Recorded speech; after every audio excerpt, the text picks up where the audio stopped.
our next topic is high-lift devices or high-lift systems. And it's really, we start by saying why we actually need high-lift devices, okay? And it's all...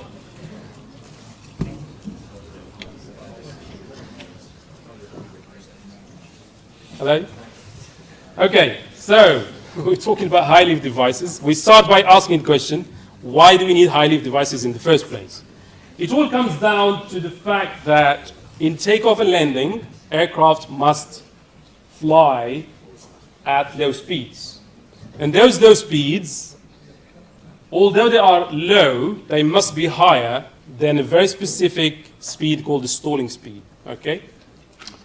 All right, so that's the first thing. So they can only take off and land at low speeds. Those speeds must be higher, however, than the stalling speed. We can't go very close to the stall speed, or even worse, below that. So these are our facts. So obviously, the reason we take off at low speeds is because we have a limited runway length. Okay, and if you try to do it very fast, you won't have enough length to actually take off the aircraft. So that physically, and the same thing with landing. So that physically limits what speeds you can take off and land at. The problem is, particularly something like takeoff, the aircraft is heaviest at takeoff. And remember, guys, to lift off, you will need to generate, so basically the lift is half rho v squared s times CL. V is limited to low speeds, but you need to generate a lot of lift. How do you do that? You have to play with the CL. So you have to increase the lift coefficient of the aircraft. And if you look at the wing itself, you can, if you guys think about the lift coefficient for wing, it increases with angle of attack, it reaches a maximum, okay? So it itself is limited by the CL max for the wing. So, and it turns out that the CL max of the wing is not enough to generate the lift, for example, at takeoff, which actually leads to another way of increasing that CL max for the whole wing, and that's using high lift devices. So it kind of pushes all of us to have to use extra devices so that the lift coefficient of the whole aircraft is increased, which allows us to take off and land at low speeds. Is that unclear? That's very quickly why we need those high lift devices. Now, another way of looking why we need high lift devices is through something called the wing loading. So the wing loading is just rearranging the equation of lift, and where we are actually assuming that the weight and lift are more or less the same. So here is basically lift, but it's weight. So the wing loading is equal to that, okay? And given all these facts about the wing loading, okay, so we need to avoid high wing loading, sorry, because of all these. So it allows us to, if you have high wing loading, you would need longer distances for takeoff and landing. You don't want that. It will increase your stalling speed. Remember, your stalling speed must be kept as low as possible so that you can fly slower without reaching that speed. And also, high wing loading decreases your maneuverability, so that's not a good thing. And it decreases your CL max for the wing itself. So if we want to keep this at a reasonable level, we have to, what are we?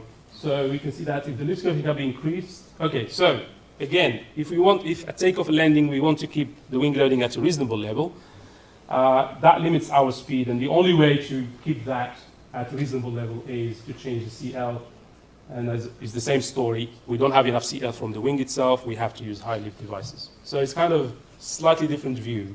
One, through the fact that we need to take off and land at low speeds, and therefore you need CL to be increased to provide that required lift, or through the fact that we need reasonable values for wing loading for the aircraft. Either way, we need high lift devices. So just to remind you guys from last year, the general lift behavior for a wing increases linearly, reaches a maximum CL at the stall angle of attack, and then you get the stall. This is a cambered airfall. How do you recognize that? Is negative zero lift angle. Symmetric airfall, zero lift angle is zero. Okay? And just to say here that clearly, whether it's a cambered wing or symmetric wing, we know that it has a maximum CL max. And in fact, for the wing itself, we don't want to fly too high angles of attack so that you stall the wing. So we want to avoid that as well. So probably we want to fly, yes, good enough CL, which turns out not be enough. And to provide extra CL, we use high lift devices. But we definitely don't want to stall the wing. Okay? It's a big problem if you do that. Just to tell you here that, just to remember these numbers, maximum lift coefficient for airplanes without using high lift devices, typically around 1.2 to 1.4. This is commercial aircraft. So don't be surprised to see values of CL max for aircraft like 2 point something, or even some of them even 3. So that's quite common, all right, CL max, but that's only CL max for when using high lift devices. So you can see that there is a huge increase from these numbers to the numbers of CL max that we need. So really, I just want to tell you why high lift devices are important. So in terms of cost, apparently the cost itself is between 6% and 11%. So they're quite a sizable chunk of the size of the whole aircraft's cost.